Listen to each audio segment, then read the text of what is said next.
Allahu Allahu Allahu Allah Allahu Allah. Assalamualaikum warahmatullahi wabarakatuh. Alhamdulillahi rabbil alamin. Wassalatu wassalamu ala sayyidil mursalin wa ala alihi wa sahbihi ajma'in. Asyhadu an la ilaha illallah wahdahu la syarikalah wa asyhadu anna sayyidana Muhammadan abduhu wa rasuluh. Allahumma fassalli wa sallim ala hadzal nabiyil karim Sayyidina Muhammad wa ala alihi wa sahbihi ajma'in, amma ba'du. Tunggu sekalian, Bapak Ibu jamaah yang dimuliakan Allah Subhanahu wa taala, guru-guru kami, para orang tua kami yang kami hormati. Marilah sama-sama kita mengawali kajian pada malam ini. Tentunya kita menyampaikan segala puji serta syukur kita kepada Allah Subhanahu wa taala atas segala rahmat serta nikmatnya kepada kita semua.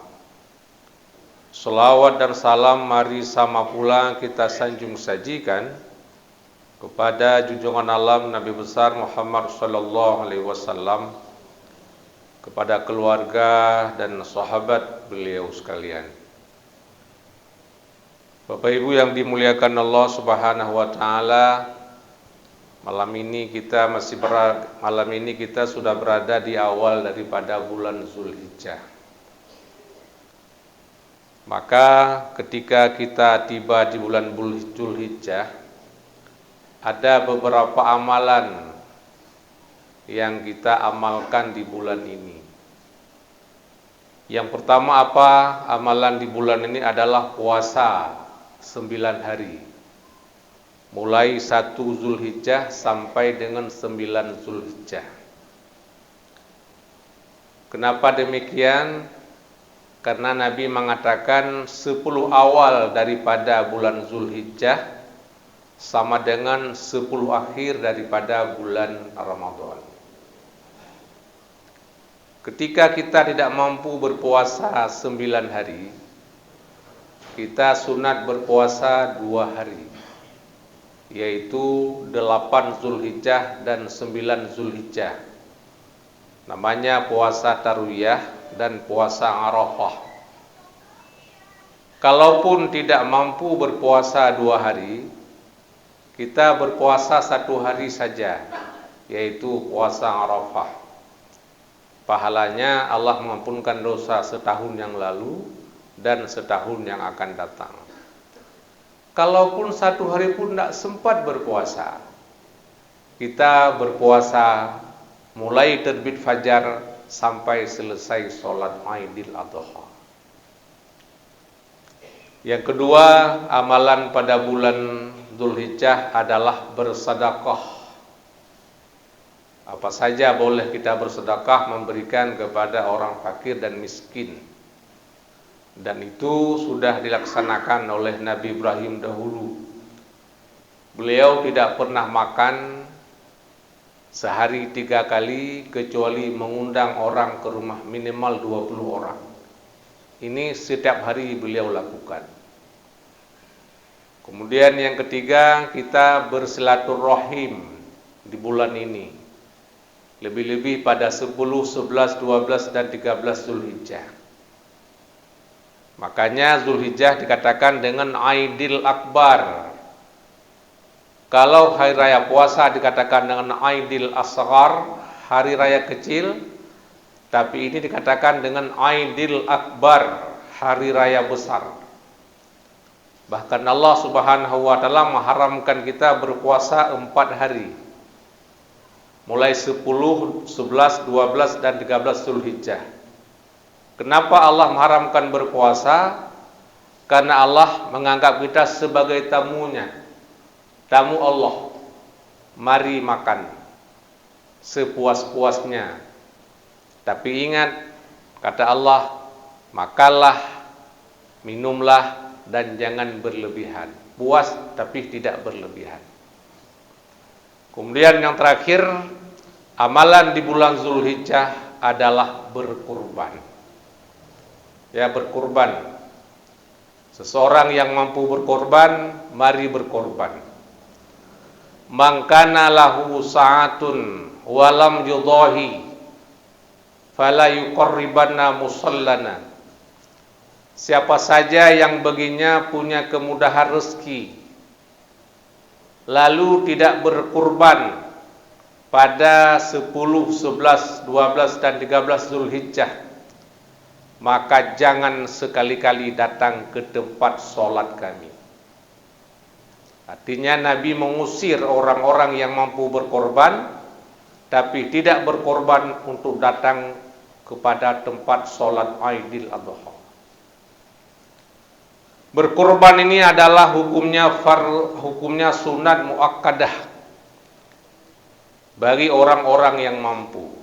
Maksudnya sunat yang dikuatkan apabila kita tidak bernazar. Tapi ketika kita sudah bernazar, itu sudah menjadi wajib. Di mana beda wajib dengan kurban sunat? Kalau kurban sunat, kurban itu sunat kita bagi 3. Yang sepertiga untuk kita dan keluarga kita, sepertiga kita hadiah kepada orang kaya, dan sepertiga kita berikan kepada orang fakir. Jadi sunat kita bagi 3, sepertiga untuk kita dan keluarga, sepertiga kita hadiah kepada orang kaya, dan sepertiga kita berikan kepada orang fakir. Sunat seperti itu. Namun yang lebih sunat lagi, kita makan sedikit saja untuk kita, ya tabarraku, kita ambil barakah. Yang paling bagus kita makan adalah hati.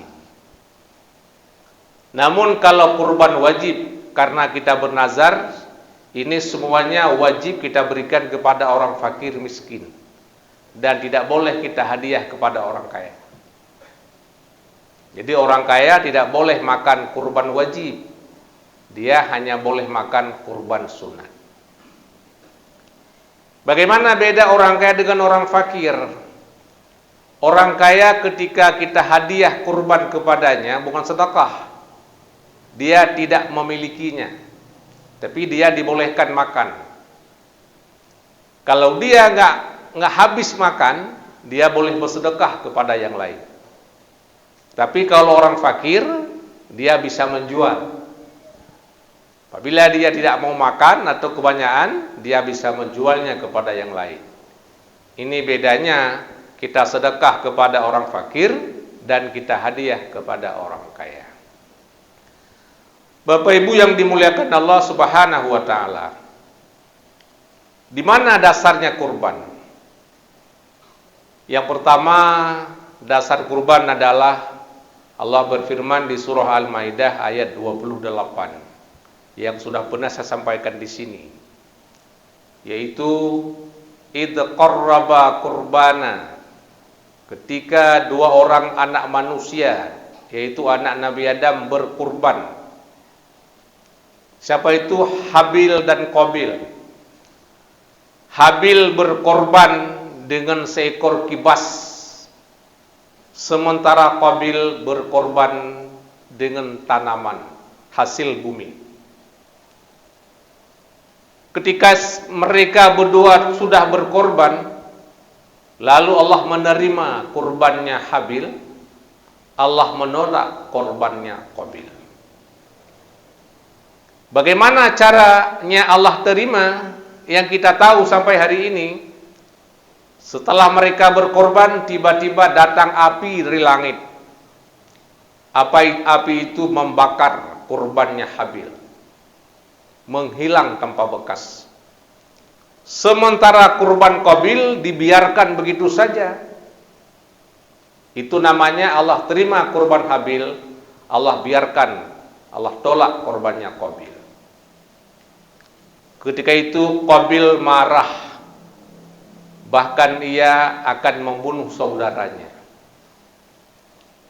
Lalu Habil menjawab, Allah akan menerima kurban orang-orang yang bertakwa. Rupanya muslimin sekalian, kedua insan ini berbeda niat. Habil niatnya untuk taqarrub diri kepada Allah, mendekatkan diri kepada Allah Subhanahu wa taala, sementara Qabil iri atas perbuatan saudaranya. Makanya Allah berfirman pada ayat yang lain, la yanalullaha luhumuha wala dimauha walakin yanaluhu taqwa minkum. Tidak sampai kepada Allah dagingnya kurban, darahnya kurban, tetapi sampai kepada Allah takwa daripadamu. Darah mengalir disaksikan oleh kita dan oleh malaikat. Daging mengalir kepada fakir miskin. Sementara sampai kepada Allah adalah takwa daripada orang-orang yang berkorban. Maka Qabil dengan Habil berbeda niat. Habil takwa kepada Allah, Qabil iri hati kepada Habil. Maka Allah menerima korbannya. Muslim sekalian. Kemudian yang kedua, kepada Nabi Ibrahim alaihissalatu wassalam. Nanti ada kaitannya. Ibrahim seorang nabi dan rasul kaya raya. Beliau banyak sekali bersedekah, berkorban 300 ekor kibas, lembu dan onta juga, sehingga heran manusia bahkan malaikat. Setelah beliau berkorban memberikan daging itu kepada fuqara,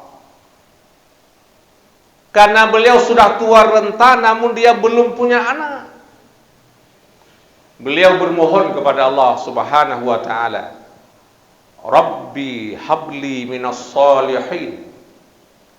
Ya Tuhanku, berikan kepadaku seorang anak yang soleh. Ini doanya Nabi Ibrahim. Doa yang dibacakan setelah beliau beribadah kepada Allah, yaitu dengan berkorban. Makanya muslimin sekalian, di sini Ibnu Mas'ud bertanya kepada baginda Nabi sallallahu alaihi wasallam, ya Rasulullah, ayu du'ai asma'u? Kapan doa diterima? Kapan doa kita didengar oleh Allah Subhanahu wa taala? Nabi menjawab, jauful laili, doa tengah malam. Kita bangun sepertiga malam, sholat tahajud, berzikir, membaca Al-Quran, bermohon kepada Allah. Allah pasti mengabulkan doa itu. Yang kedua, duburas sholat, doa-doa setelah kita melaksanakan sholat. Artinya permintaan kita setelah kita beribadah kepada Allah, yaitu sholat, Allah akan mengabulkan. Allah mengabulkan doa itu ada kala cepat, ada kala lambat. Dikatakan dengan cash ataupun kredit. Ada kala Allah mengabulkan doa kita, tidak apa yang kita minta kepada Allah, tapi Allah memberikan dalam bentuk lain. Misalnya kita bermohon kepada Allah, Allahumma rzuqna rizqan halalan thayyiban mubarakan fih. Ya Allah, berikan kepada kami rezeki yang halal, yang berkah padanya, rezeki yang baik. Allah tidak memberikan kita rezeki, tapi Allah memberikan kepada kita sehat badan, sehat pikiran, tenang jiwa, enak dalam beribadah. Allah tidak memberikan itu, tapi Allah memberikan dalam bentuk lain. Itu juga kabulnya Allah akan doa kita. Ada yang lambat, Puluhan tahun Nabi Ibrahim bermohon kepada Allah Subhanahu wa taala, Rabbi habli minas solihin. Itu Nabi bermohon ketika dia masih bersama dengan Siti Sarah. Kemudian beliau pun kawin dengan Siti Hajar, ibunya Nabi Ismail. Fabasyarnahu bighulamin halim. Allah mengabulkan doanya. Fabasyarnahu bighulamin halim.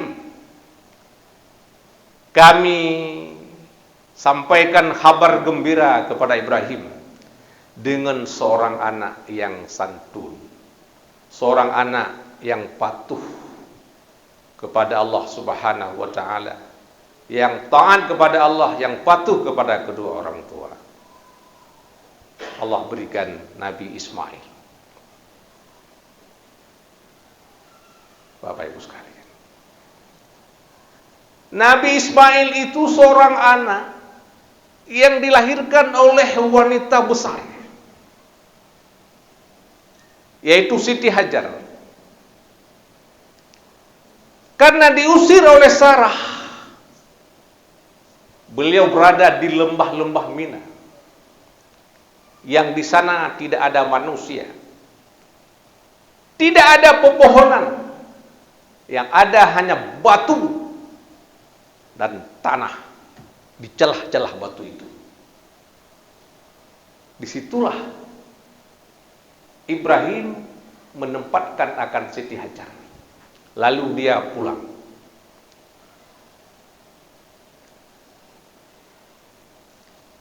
Hajar melahirkan sendirian, Pak. Tidak ada dokter, tidak ada bidan, sendirian. Tanpa air, karena sudah kehabisan bekal yang dibawa oleh suaminya Ibrahim dulu. Setelah anaknya lahir, beliau ingin membersihkan diri, beliau mencari air. Mencari. Dari dua bukit, Bukit Sofa dan Bukit Marwah. Dia lari sampai 3 kali. Setelah sampai 9 kali beliau lari-lari kecil itu mencari air, tiba-tiba dekat Ka'bah, tempat Nabi Ismail itu, disitulah munculnya air. Maka macam tadi, kita mohon kepada Allah, kita berusaha ini tapi dapat itu. Setelah keluar air di kakinya Ismail, beliau mengatakan zam, zam. Berdirilah, muncul air. Itulah Hajar membersihkan dirinya dan minum. Bapak Ibu sekalian, ilmunya orang Arab pada waktu itu, di mana ada burung berterbangan di atas, di bawahnya ada air. Tiba-tiba ada rombongan para pedagang berangkat. Dia melihat oleh pedagang itu ada burung berterbangan di atas. Oh, di bawahnya ada air. Mereka datang ke sana. Dia minta air sama Hajar. Yang hebatnya apa? Hajar seorang wanita mulia tapi hebat. Ini air punya saya. Mereka tidak berani merampas. Padahal dia adalah seorang perempuan dan sangat-sangat cantik. Maklumlah ibunya Nabi Ismail, neneknya Nabi Muhammad SAW. Mereka barter dengan pakaian, mereka barter dengan makanan, mereka barter dengan susu. Akhirnya dia ada pakaian, ada makanan, ada roti, ada susu dan lain sebagainya. Mereka pulang pergi, para pedagang itu singgah di tempat Zam-Zam dan diberikan sesuatu kepada Hajar. Beliau memelihara anaknya dari tahun ke tahun, tahun ke tahun. Falamma balagha ma'ahu sa'ya qala ya bunayya inni ara fil manami anni adbahuka fandur maza tara. Maka manakala sampai bersamanya Ismail usia berusaha, usia bisa membantu ayahnya, sekitar 13 tahun, Pak. 13 tahun. Qala Ibrahim berkata. Ibrahim datang. Apa kata Ibrahim? Ya bunayya, wahai anakku. Ini ara fil manam. Sesungguhnya aku melihat dalam mimpiku bahwasanya aku menyembelihmu. Maka bagaimana pendapatmu? Jadi Bapak Ibu sekalian, ketika Ibrahim menyembelih ratusan ekor kibas, datang malaikat. Kenapa kamu sampai berani seperti itu? Orang-orang pun heran. Ibrahim bernazar pada waktu itu. Lau kana li ibnun la udzabihuka fillah. Jangankan kibas-kibas ini, andai kata diriku punya seorang anak laki-laki, akan kusembelih kalau itu perintah Allah. Itu nazarnya Nabi Ibrahim. Makanya pada malam 8 Zulhijjah beliau mimpi. Datang seseorang kepadanya, ya Ibrahim, binadrika. Hai Ibrahim, tunaikan dengan janjimu. Paginya beliau ragu. Apakah mimpi itu datang daripada Allah atau daripada syaitan? Maka dikatakan dengan malam tarwiyah. Itu malam ragu-ragu Ibrahim. Beliau tenang. Besok malam beliau mimpi lagi. Ya Ibrahim, binadrika. Hai Ibrahim, tunaikan dengan janjimu itu. Beliau yakin bahwa itu datang daripada Allah. Karena yang namanya Nabi, mimpi itu benar, Pak. Makanya Nabi tidak ada mimpi basah. Maka sifat Nabi lam yahtalim katutaha mutlaqan abada. Nabi hantam lumpuh malam uro selama-lama. Lumpuh yang bagaimana? Mimpi basah enggak ada. Jadi mimpinya Nabi ru'yah sadiqah adalah mimpi yang benar. Ketika beliau yakin datang daripada Allah, maka esoknya hari nahar beliau datang. Coba bayangkan, lama-lama ditinggalkan sampai 13 tahun, datang ayahnya mau menyembelih anak itu. Inni ara fil manam anni adbahuka. Saya bermimpi saya menyembelihmu. Fandur maza tara, maka bagaimana pendapatmu wahai Ismail? Jadi Ibrahim tidak otoriter dengan anak. Dia juga minta pendapatnya bagaimana. Apakah terima ataupun tidak? Kalau enggak ya enggak apa-apa. Itulah kira-kira. Ketika itu seorang anak yang soleh, seorang anak yang penurut dan patuh. Qala, Ismail menjawab, ya abati if'al ma tu'maru satajiduni insyaallahu minas sabirin. Wahai bapakku, laksanakanlah apa yang diperintahkan Allah. Engkau akan mendapatiku insyaallah setengah daripada orang yang sabar. Rupanya Ismail adalah orang yang sabar, orang yang menerima semuanya. Karena itu merupakan perintah daripada Allah Subhanahu wa ta'ala. Falamma aslama wa tallahu lil jabin, maka manakala keduanya menyerah diri, Pak. Ibrahim dengan sangat sayang kepada anaknya, namun beliau dengan tulus menyerahkan diri kepada Allah. Ismail pun seperti itu. Falamma aslama, maka manakala keduanya menyerahkan diri kepada Allah, watallahu lil jabin, dan Ibrahim meletakkan pisaunya di pipinya Ismail. Beliau ambil pisau itu, pisau besar, Pak. Beliau belah batu. Puak, batu terbelah. Lalu beliau menggorok leher anaknya, Pak. Allahu Akbar, Allahu Akbar, Allahu Akbar.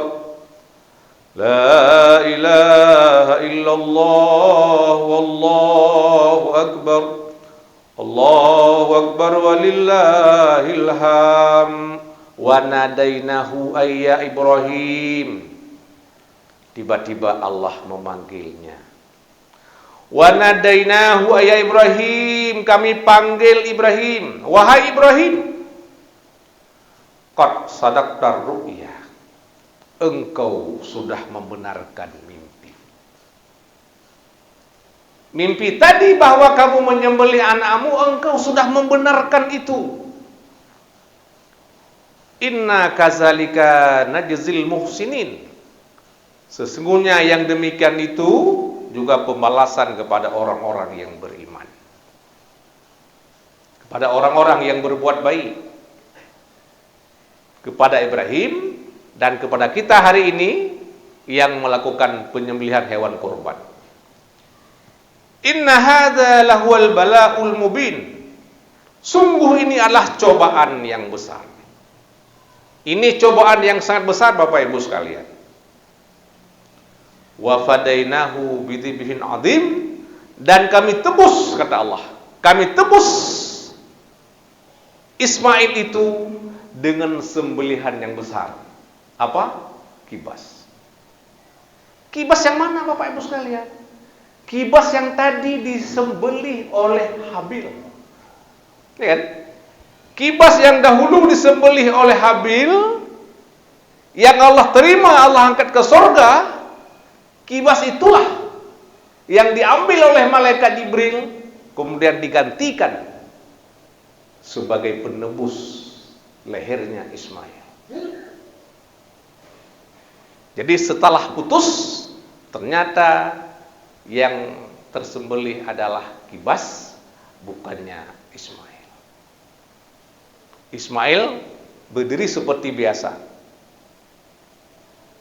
Wa tarakna alaihi fil akharin, dan kami tinggalkan ini kepada orang-orang di kemudian hari. Maka sampai hari ini kepada kita disyariatkan kita sunat berkorban pada hari 10 Zulhijjah, 11, 12 dan 13 Zulhijjah, karena syariatnya Nabi Ibrahim. Makanya itu tebusan, Pak. Kurban-kurban kita juga tebusan kepada Nabi Ismail. Sehingga darahnya kurban menjadi saksi. Makanya Bapak Ibu sekalian, orang-orang yang hendak berkurban tidak boleh dari 1 Zulhijjah memotong kuku, Pak. Tidak boleh mencukur kumis, janggut, dan semua bulu yang ada. Kenapa? Karena semuanya itu menjadi saksi nanti di hadapan Allah Subhanahu wa ta'ala, dan nantinya akan menjadi kendaraan kepada kita. Maka sunnah kita kurban dengan hewan yang sehat. Tidak boleh hewan yang buta. Tidak boleh hewan yang tidak ada telinga. Tidak boleh hewan yang tidak ada ekor. Tidak boleh hewan yang pincang. Namun ketika orang bernazar misalnya, Misalnya begini, kita punya seekor lembu di rumah kita. Ini lembu saya jadikan untuk kurban pada tahun ini. Kemudian lembu itu terpotong ekornya, itak legok atau apa? Itu lembu wajib kita sembelih karena sudah kita bernazar. Namun tidak sah untuk sembelih, kita wajib sembelih lembu yang lain seekor lagi. Atau hati-hati, misalnya kita bernazar dengan seekor lembu hari ini misalnya, ya, kira-kira setahun setengah lagi, masih kecil kita bernazar. Tiba waktu Zulhijjah, dia belum sampai umur. Itu wajib kita sembelih, lain wajib kita sembelih seekor lagi. Terima kasih.